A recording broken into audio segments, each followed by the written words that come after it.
I don't know whether you're familiar with this song, Jack. It was a big hit there in the 1960s. Yeah, I have some dim memory of it, especially since it was the song that put Elektra Records, which is celebrating its 60th year this year, on the map.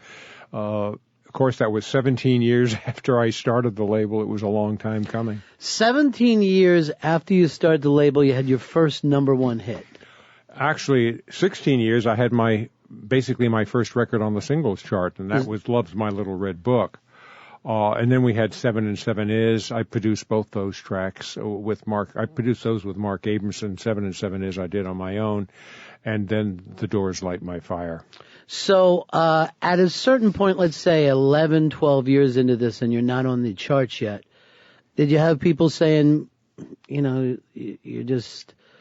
It's too big of a job to take on, because it's a very few people have been able to pull off the fact of starting a record label and haven't become a success. Well, actually getting on the charts was never in my sights. What was in my sights was staying alive. In other words, doing what I loved doing, which I really felt was far more of a calling than it was a job. If I could make music and indulge myself in music, my taste, I loved engineering, making the damn best possible records I could, I was happy. And the thought of getting onto the charts was, if it happens, it happens. If it doesn't, it doesn't. But one of the things I learned about the charts through this kind of period of it not happening was that you didn't need to be on the charts. FM radio was very strong by that time. And then FM radio had a sort of informal chart of its own. People knew what was happening. Murray the K would run his informal polls in the evening as to play five records in a row, and people would call in, stuff like that. I never made singles. That's not quite true, but I never made a single for a single's sake. In all of the records that were issued during the time I was at Elektra from 1950 to 1973, our singles were pulled from the albums. And we chose that single which most closely represented the essence of the artist. Yeah. So we never made... When you make singles, you're aiming at something for the moment. I wanted everything we have to be as timeless as Light My Fire is 43 years later. And yet, the funny thing is, we'll hear Light My Fire, and like you said, it's timeless, it's a standard, but at the time it came out, that song didn't sound like the radio at all. I mean, it was completely different. And there's an interesting story about the song. I had a hunch that since we were not that good at marketing ourselves to radio stations, even though we had a very savvy guy aboard, Steve Harris, that even though I wasn't that good at it, Steve was a lot better, that we would probably blow the first single by the Doors, which is why we chose Break On Through, because Break On Through sounded like a single of the moment, but it didn't really have what Light My Fire had. It was the perfect thing to open the album, as the end was the perfect thing to end the album. But when we had charted with Break On Through, we knew the consensus single was Light My Fire, but we had a terrible problem for AM radio. The single was 7 minutes long, and AM radio never played anything beyond 3:30. I thought of various stratagems like making it 3 minutes and 400 seconds, but I don't think that would have played either. We knew we had to make a cut, and the Doors were dead set against the cut, and I said, well, look, let me work it out with Paul Rothschild, the producer, and we'll see if we can get a cut. So we tried everything, and then Paul just suddenly whacked poor Robbie Krieger's guitar solo out, and everybody screamed.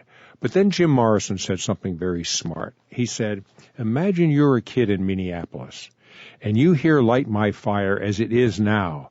It's nothing to sneeze at, and you're going to go out and get the album, and then you get the entire version of Light My Fire and the end and everything else that was on that album. So the Doors finally approved it, and we released it. But it was very, very strange. It almost missed being number one because it was a hit and number one on the West Coast charts, traveling back east. And by the time it was number one in the east, it was falling down off of the charts on the west. Music used to move pretty much from the east to the west. Right. But once California happened, starting with the Byrds and Buffalo Springfield and the Doors and Love and all that came after. Things moved from the West East. That was a major transformation as to the pivot level of the country as to where things were originating. And like you said too, like when you bring up, a kid in Minneapolis, it wasn't like today where you've got the internet and he's got MTV or whatever. He seems more connected to what the national thing is. But there was a big difference between living in Minneapolis and, let's say, L.A. at that time. It was two different worlds. It could have been different countries. Yeah, but interestingly enough, Colonel Ray and Glover came out of Minneapolis, and Miracle of Miracles, Bob Dylan. Yeah, that is true.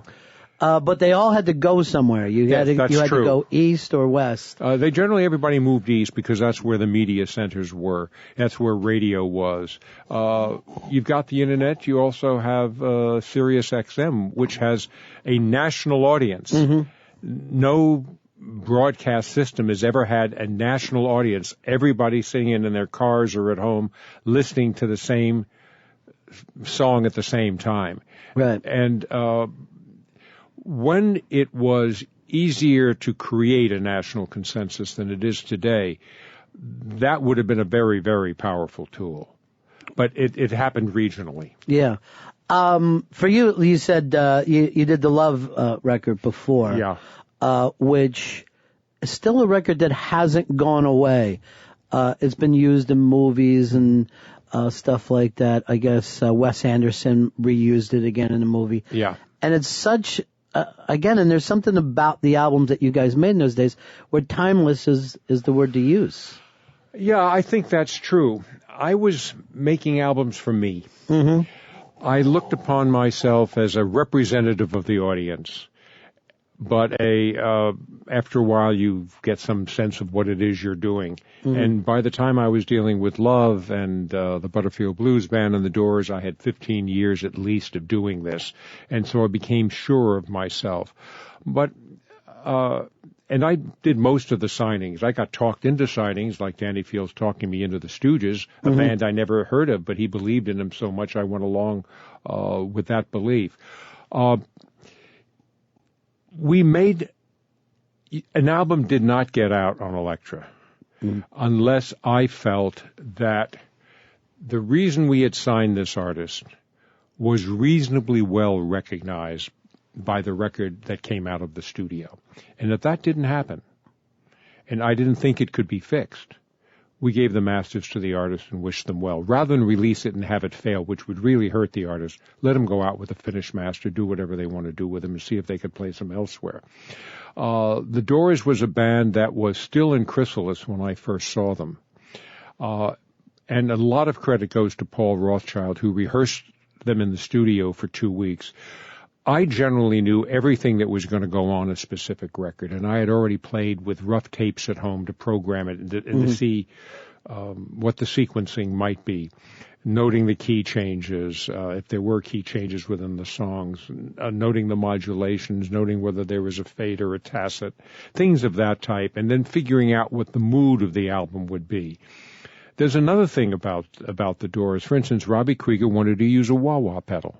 And I got a call from Paul Rothchild. He said, Robbie wants to use a wah-wah pedal. And I said, what did you tell him? He said, no. And I said, that's right.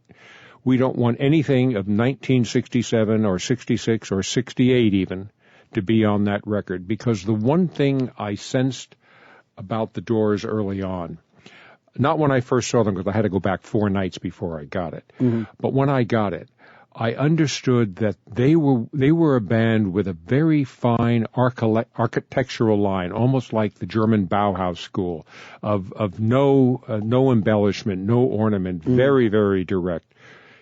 The drums you heard were the drums of a jazz drummer. Robbie could play in so many different moods, and he'd be looking at the ceiling, watching a fly buzzing around, pulling off these absolutely incredible riffs. And we, in the first album, had no bass player. We had just the piano bass of Ray Manzarek.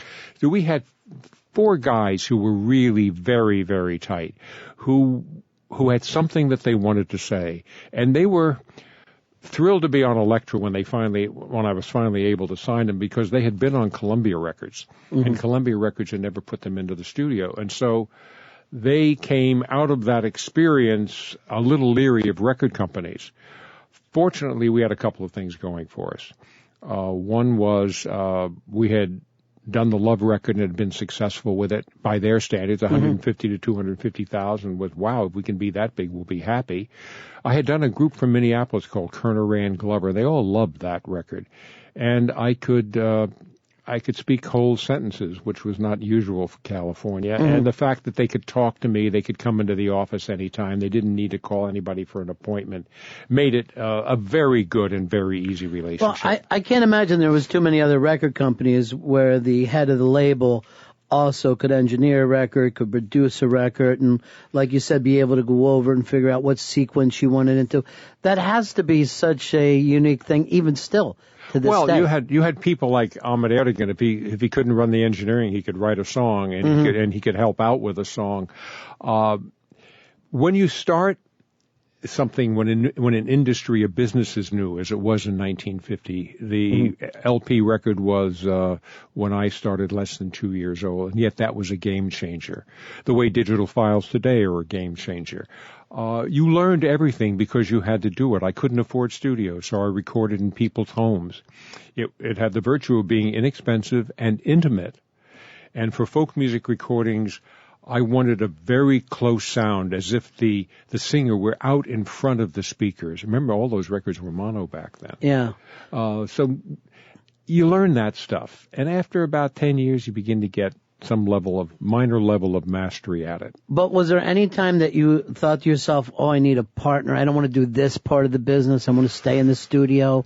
No. You managed to stay on your own that time. Well, there was a time when I recognized I had too much on my plate, and the first person I got as a producer knew nothing about anything, and he was trained by just being there with me and learning from me, and he was very smart, Mark Abramson, and he picked up on that, and he did all the Judy Collins albums from the third one on.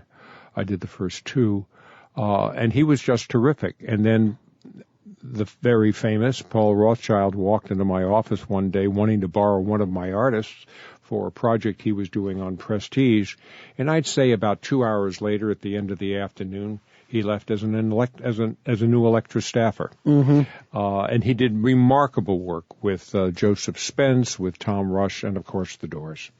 Well, here's the other thing I think is always tough for us to hear from the outside is how do you have the ear for this? Since you're not looking for singles, right? How would you know, the Doors, I want to be part of it, and Judy Collins? It seems like it's people on different sides of the world.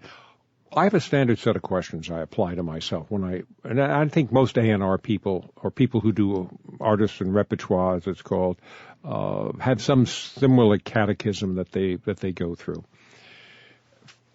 I'm always looking for something that's new, so I ask myself, have I heard anything quite like this before? If I haven't, that's something that I'm interested in. Are these artists people I can work with?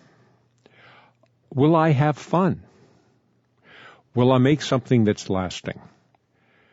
Do they have enough material for another album right away? And the reason I ask that question is it wasn't the way it is today, where it may go 2 or 3 years between albums.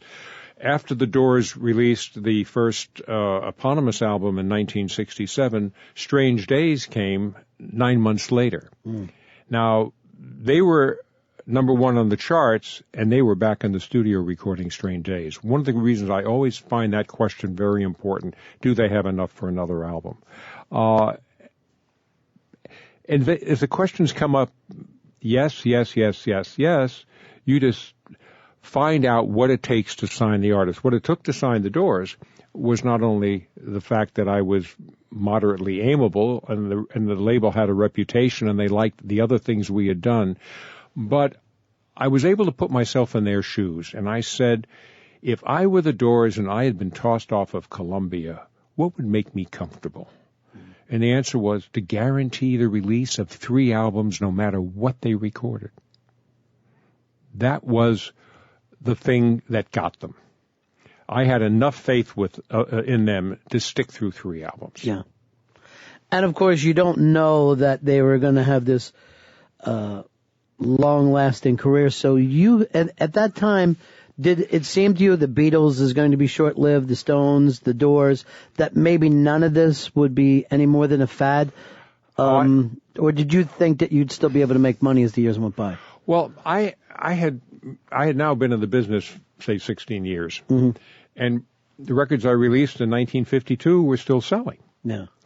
So there was no reason, if you did it right, and great albums are really important for the launch of an artist, and I think it's more difficult to do it with files today. But a great album is a magical congruence of context and content. The context of that, the mood of those artists, who they were, which is all part of the context, and then the songs that informed that context. We always got that pretty much right. Mm-hmm. There would come times when I'd be working with an artist like a Judy Collins, and we were doing the In My Life album, and I had heard all the songs beforehand and said, fine, go into the studio. But when I got in the studio and I heard the final mixes, I couldn't figure out how to put it together. I always reserved the final sequencing of the album to myself. The Doors or any of the artists got to do the first crack at it. Mm-hmm. But then I would, as a surrogate for the audience, take it home and live with it and live with it and live with it. Because if you do the permutations, if you're a math student out there, you know that if you have 12 tracks, you've got over 1 million possible combinations. It's easier when with the Doors, you know you're going to do a break on through and you're going to end up with the end. You take you take 2 of the permutations and put them away. But I said, we didn't have this record, Judy. And she said, you didn't know how hard it was for me to get these songs together. And I said, well, until you start writing more. And I really wanted her to write. And when she did write, she wrote Albatross and Since You Asked. She wrote marvelously. Mm-hmm. I said, just go put it out there that you're looking for material. You're enough of a star right now that people are going to be attracted to you. And she was very good about that. And she called me about 10 days later. I've met the most wonderful songwriter. He's got the best songs. And she sang me Suzanne over the telephone, and it was Leonard Cohen. Yeah. I just talked to her not too long ago, and she's still talking about Leonard Cohen and how much she was moved those days. It's really strange that we can go back over that short period of time and the amount of great music. I'm not sure that we could take 4 or 5 years like you had there in the late 60s into the early 70s, that maybe probably beat any period in the history of American music. Any reason that you think, any reason that could be, that so much great stuff was happening at the same time? Yeah, I think perhaps the fact that in the early 60s, singer-writers came to be. If you come out of the folk music environment, everybody was singing from the same songbook, maybe 500 to 700, quote, folk songs. And they were being performed from the outside in. The advantage of being a singer-writer is that you perform from the inside out. And the songs have that much more immediacy, validity, and impact. So you had a tradition. Mm-hmm. And Dylan helped enormously. Dylan was an incredibly important creative irritant. They would sit around the table at the Kettle of Fish, a kind of a bar place in the village, and be a bunch of singer-songwriters, and they'd all be talking about what Dylan did, and he took my riff, or that kind of thing. But he was something to be measured by. I remember Phil Oakes had written a song that was not a protest song. It was much, much different from anything he'd written. He'd spent a month on it. It was called Changes. It was and is a wonderful song. And one day he gets a call from Dylan. He says, you home? He said, I got something I just wrote I want you to hear. And, of course, Phil wanted to play Changes. And Dylan comes in and he says, I started on this morning. What do you think? And he plays him like a Rolling Stone. Poor Phil got cut to the quick by that, as I imagine anyone would. But Dylan just had a level of mastery that was an order of magnitude, a power of 10 beyond anybody else. Yeah, that kind of reminded me of when you watch Don't Look Back and you see Donovan play that song, and then Dylan says, grabs a guitar and plays like It's All Over Now, Baby Blue, and you're just like, it reminded you of Ali, where it was almost a competitive nature of let me show you how much better I am than everybody else. There's no question that Bob Dylan was the modern Mozart of his day. Mm-hmm. He could write in any genre that he wished to, and he came into the city as a son of Woody Guthrie and left as the father of a whole generation of singer-writers. And you've ever feel to yourself that's the one that got away, that maybe if you would have met him at the right time? Well, I was in California at the right time. That's one that got away. Believe me, I don't think I would have made a mistake on Dylan. Mm-hmm. But you never can tell. I was in California and I didn't get to meet Dylan. And that's one of the reasons I came back from California as quickly as I did. I realized stuff was happening in New York. I had gone out to California in 1962 to open an office because I felt that California was neglected. Everybody was picking over the entrails here in New York, and I wanted to go where the large record companies did not have head offices, because everything had to be filtered back from New York, and the time difference, it was very, very slow in communications. Mm-hmm. We didn't have fax. We had telex. That was the best we could do back in the early 60s, which had a level of immediacy to it. But so I went out there, and I couldn't find anything. But once Dylan went electric at Newport with an electra band, the Butterfield Blues Band, or members from the Butterfield mm-hmm. Blues Band, I knew where I was going next. I got back on a plane and went to California and reopened the office, and we built a studio out there. I love having my own studio because you can afford to do all kinds of experimentation. If somebody comes in off the street that's interesting, you can pop them in the studio right away to see what they have. And there was another advantage. Electra, especially in California, was really a community of people who cared a lot about the music. And we would bring the people who did radio, who did sales and marketing, we'd bring them into the studio, and they would get to hear what had happened at the end of the session the night before, or for instance, what Brett had done earlier mm-hmm. that day.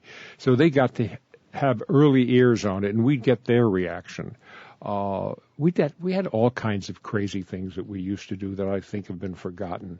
The question was always, how is it going to sound on radio? Mm-hmm. And so people had little 6x9 oval speakers. They had the speakers that would be in car radios. Right. We did something different. We had a transmitter on the roof.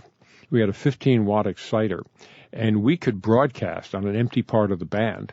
Of the broadcast band, unless the FCC caught us, and the statute of limitations is up by now, so I can tell this story. And we'd all go sit in our cars, and we'd turn on the radio, and we'd listen to it on AM radio.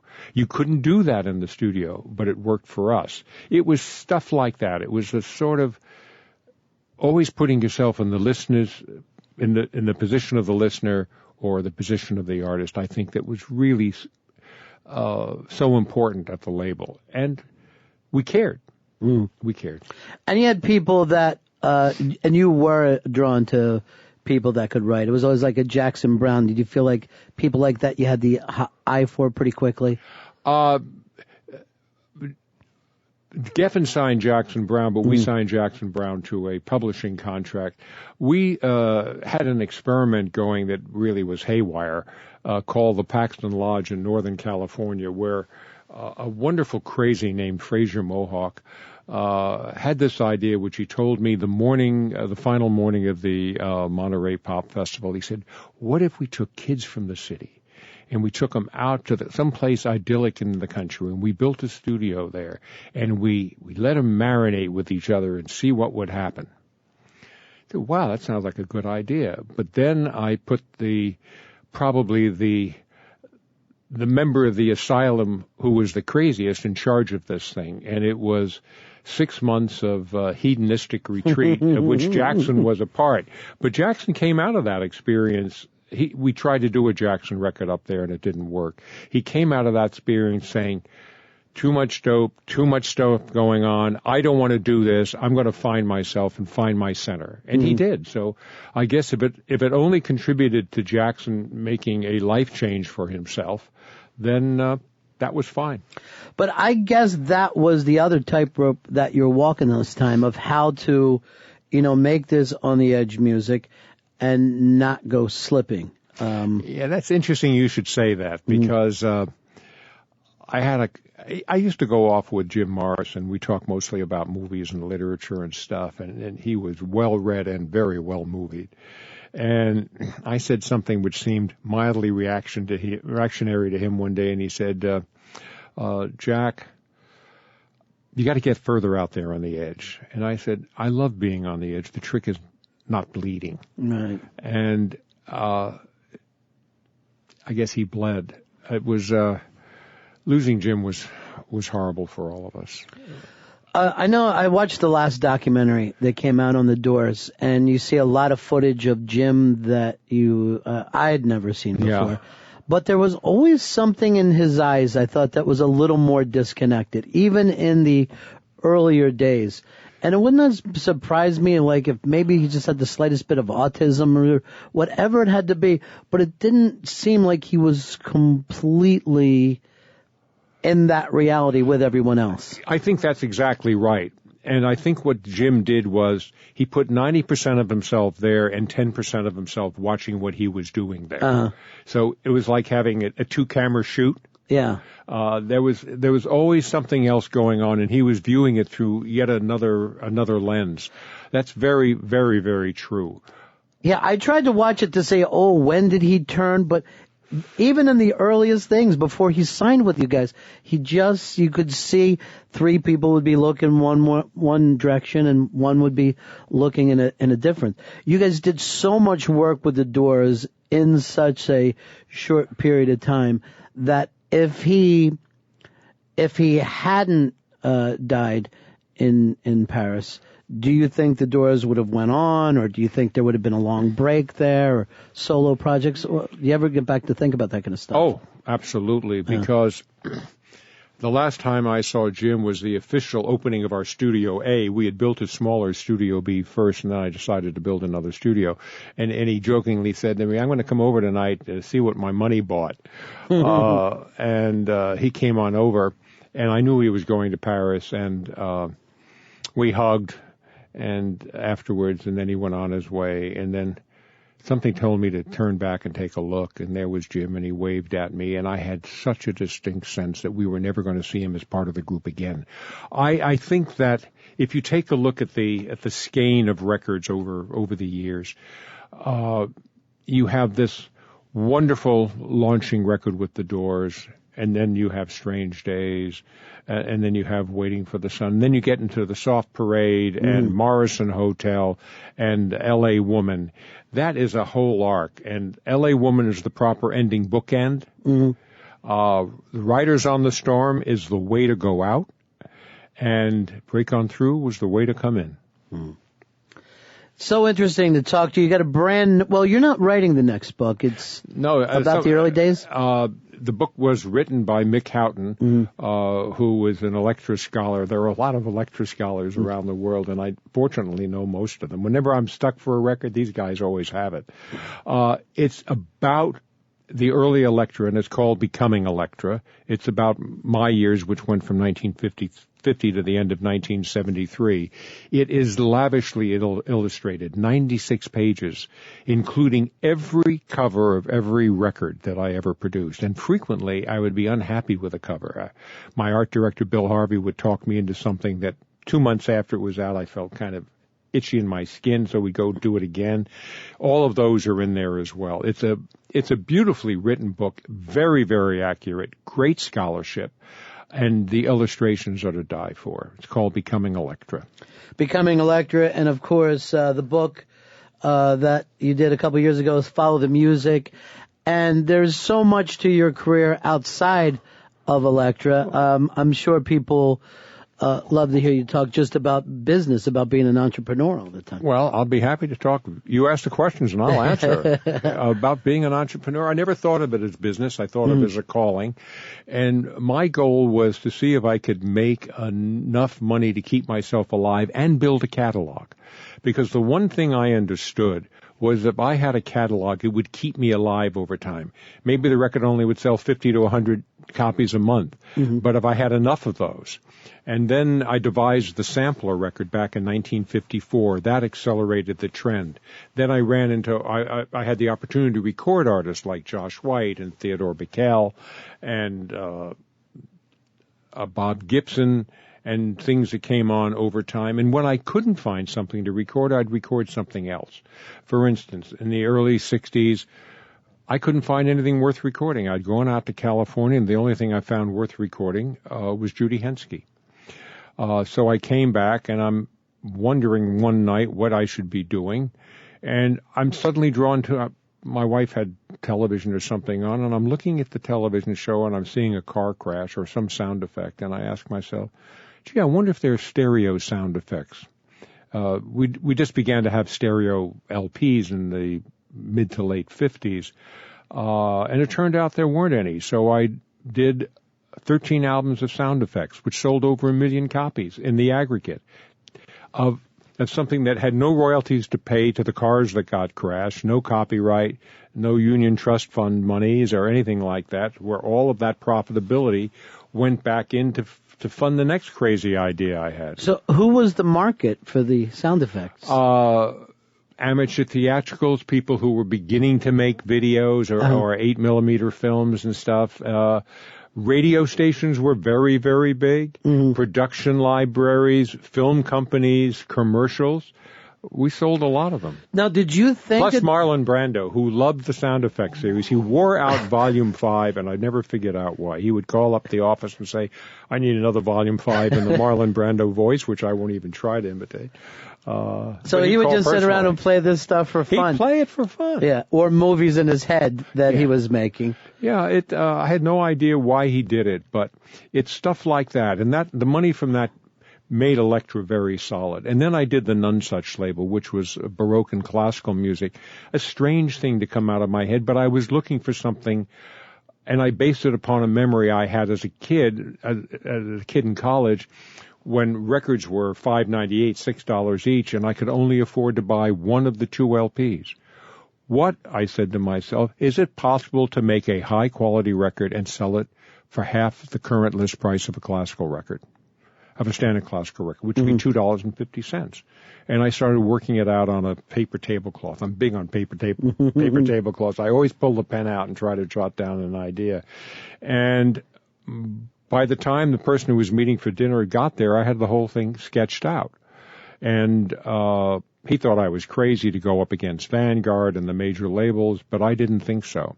And it didn't cost that much to find out. I figured I'll spend a couple of $100,000 on this, and we'll see what we have. I spent $25,000 before it was a hit. And then Nonesuch in the 60s provided the funding for everything we did in pop music. Usually it was the other way around. Pop music paid for the classicals. And one of the reasons classicals sold relatively poorly, I think, was the high price. But by putting them out and not doing the standard thing, writing notes that were not only about the music but the cultural and historical content in which the music was created, made Nonesuch very successful. So by the time we got to doing things like Love and the Doors, we had plenty of cash. We were not strapped.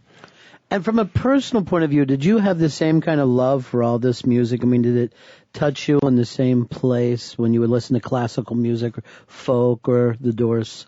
Yeah, it's all music, but with just a different accent for me. I love Baroque music. It appealed to the mathematician in me, I think, when you take a look at how a lot of Baroque music was formalized and constructed. But there was something exciting about it. But I don't think I've ever been to a classical performance where the hairs on the back of my neck stood up as they do in a live performance by an artist. Even in the studio, there are those moments. At the recording of The End for the Doors album, I snuck into the studio very early on in the first take. And it was a very good take, but someone hit a mic stand or something at the end, and the end wasn't clean, and the end needed to be clean. So Paul Rothchild, who's famous for wanting 50 takes, just one more, guys, which always is a lie. They picked it up and they did it again, and this time the second half was just mesmerizing. And the hairs were standing up on the back of my neck, and everybody is praying, please don't hit the mic stand, and nobody did. And we always let the sound die away naturally. We never cut it, so that the what you heard between tracks was not white leader tape. You heard the sound of the room. And Rothschild turned to me, and he had tears coming down in his eyes, and he said, "That's why we do this." And he was so right. And it was, thinking about it makes me emotional.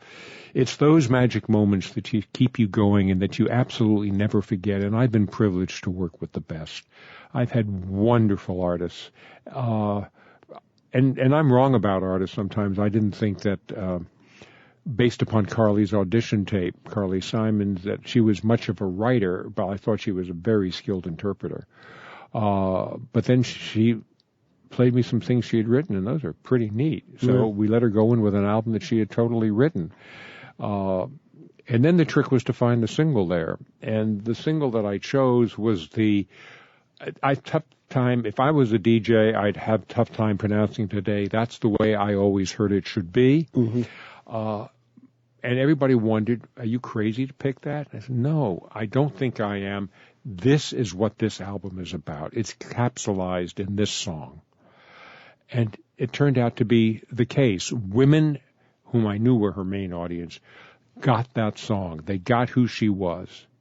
And she was a very, very privileged young lady and very smart and gorgeous beyond, just drop dead beautiful. But she was able to touch people. And I loved that about the artists that I worked with.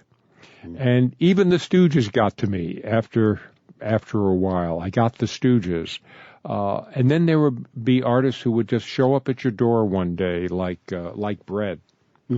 And we put them in the studio because I hadn't heard anything by them, and the disc was couriered back to me. And I listened to it, and I called their representative and made a deal on the phone at that moment. Without seeing the band, I knew David Gates and his relationship to Captain Beefheart, which meant he was slightly crazy, which was fine, but the songs weren't. But I admired the purity of how he wrote, and Jimmy Griffin wrote pop songs. They were clean. They were gorgeous. They were not complex words. They were words of 2 syllables. That is very difficult to write a pure song of that quality that stands out as a radiant diamond 40 years later. It is interesting to hear that too, that those songs, however they exist, still exist the same way today. Yes. Whatever they happen to have meant then, they kind of mean it now. Harry Chapin, you produced that album yourself. Yeah, I produced the first album. And that's another person who it's fallen into kind of a legendary place, hasn't it, with Harry Chapin? Well, if you die young, that tends to happen. And Harry was tragically killed driving his Volkswagen by a big rig truck. Harry was a very interesting artist. I knew about the Chapin brothers. They had a record out on MMO, Music Minus One. And a showcase was arranged for me to see him. And I saw Harry, and I was interested, and I made an offer to Harry. But behind the scenes, Clive Davis was doing the same thing. And suddenly Harry wasn't returning phone calls. I thought I had shaken hands with a deal on him. And I finally got him one evening, and he said, we need to see you. And I said, I'm leaving for Los Angeles tonight. They drove to Kennedy to meet me, and they told me they were signing with Columbia because Clive Davis, who was a very formidable opponent in a negotiation, had said, you'll be on the label of Bob Dylan and Paul Simon, and that's very powerful for an artist who aspires, who is as competitive as Harry was. And he was a mensch, he told me flat out. But I had a tape, and as I was listening to it the next week, and I'm kicking myself and the cat and everything else, and I played it for a friend of mine, and he said, that's a tough one to lose. I said, you're right, and I haven't lost it yet. Got on a plane on a Sunday morning, on Saturday night, came back Sunday morning, and banged on the door of his house and refused to leave until I had convinced him to sign with us. And one of the things I offered was to produce the album because I was desperate to produce the album. The very point you were making earlier, that you end up having to apportion yourself to the important tasks of your organization, that had occurred with me. And I wasn't in the studio as much. And I'm a studio rat. I love the studio. Sure. I love producing. And I'm good with artists that are pretty self-contained. Paul Rothschild is a person who's good with artists, not only that are self-contained, but artists where they need some help, where he can tell them specifically what it is, what you should play to get that desired effect. I'm not a musician. I don't have that talent, but I know when I'm gotten the best out of a self-contained group. And we spent a month making the record, and it was the most fun I had in years, and it was just great to hear records that I produced on the radio again, and Taxi. The story songs were something new. Yeah. And Harry got those played on AM radio. By that time, people were used to the fact that we were going to come out with longish songs, but we had the blessings of FM radio. Well, and even, Taxi, it's odd because even at the time that played, again, it didn't sound like what was out there. And it was almost like a film. It was almost like a film coming through your speakers. Well, that's very astute of you, because Harry was a filmmaker, and he had won an Academy Award nomination for a boxing film that he made. He was one of these guys who could self-promote. He would get on the air with program directors, and he remembered the ball teams that the sports teams they rooted for, and he could talk about that and remember the names of the children. And you'd give him a list, and he would work the entire list down. He'd spend 2 days doing it. Those kinds of connections where the artist calls you and you know his heart is in it. Harry wanted it, and he was one of the most amiable people I've ever met. I would have arguments with Harry, and the argument was always the same argument. You've got craft knocked. Now, a little bit more art, please. Right. It was only when he died that I realized his life had been art, and that art had informed his songwriting. He was a very, very special human being. I miss him terribly. Well, just hearing these stories and how connected you were to the people and the music, whatever made you make that move to sell the control of Elektra? Why? Well, it wasn't the sale of Elektra. It was like a band. Mm-hmm. I had very close relationships with Ahmet and Nessa Wiedigan and Jerry Wexler at Atlantic. Mo Austin and Joe Smith were very close friends of mine. I knew that for us to survive as a label, we had to control our own distribution, both domestically within the United States and overseas as well. And if it took merging the label, which was an effect of sale, to do that, that was okay with me, because what I was running into was another whole breed of person in the business, the lawyers, the managers, and that's all they cared about was monetization. Mm-hmm. I cared about the music. I had to be protected, and the way we could do that was to put the 3 labels together. When we had the 3 labels, Elektra brought in what was missing in critical mass. Remember, that was Elektra, and that was None Such as well. It was a sound effects series, still selling all of that stuff. And it was different from the other labels, substantially enough, especially with None Such, that we were not going to be a target of the Justice Department back then, as this being too big. But having your own distribution meant that it wasn't like a game of telephone, that game where you whisper something into someone's ear and then it comes out gibberish at the other end. You had control over your message. And if the managers were going to give me a lot of problems about our ability to sell every record that could be sold out there, being in a trio with Warner's, Atlantic, and Elektra was a powerful place to be. What I got out of it was something very special. I was not prepared for what would happen to me at Warner Communications, because within 3 years, I was now chief technologist of the entire company, and I was off working the future. Loving the music business, not liking the galoots who had come into it, who it was all money, money, money, and just being able to work on video games and optical memory and DVDs and CDs, all of the stuff that I worked on over the years. where I had some influence and could help make things happen and could help bring Warner Communications continuously into the forefront of the present. That's a role that I still play at Warner Music Group today. I'm really happy with Warner Music Group. They try very, very hard. I think Edgar Bronfman and Leo are running a good company. They certainly are excellent listeners. They care. They care at the same level that I care, and that's what it takes to keep me around. And how amazing, too, 60 years now. Electra's still here. Yeah, a lot of white hair, but the energy is still there. I loved what we did. I wanted to do the Electra60.com website for several reasons. One was I wanted to celebrate indie record making. I think the energy is with the indies. The indies beat the majors every time. You're fast on your feet. Who would have promised the Doors 3 albums? Mm. Who would have promised Harry Chapin, I promise you no other record will come out the month we issue your record? Columbia couldn't do that. Mm. So that was one of the offers that I made to him, that I would personally produce the record with the band in the studio. These are the things you can do when you have a small operation. But still, it got too large for me. I was not happy when we had 60, 70, 80 people in the company. I liked it best when it was 14, and we could all fit around a Chinese banquet table, as we often did. Jack, thanks so much. What a story. This is a pleasure to meet you. Well, Ron, I hope you invite me back. Anytime, seriously. All right, I'd love to do it. This has been wonderful fun today for me. Same for me, and again, thanks for all that music as well. It's amazing. I cannot, when I say it's been my pleasure, you know I mean it's been my pleasure. Ron and Bez on the Virus. Sirius XM.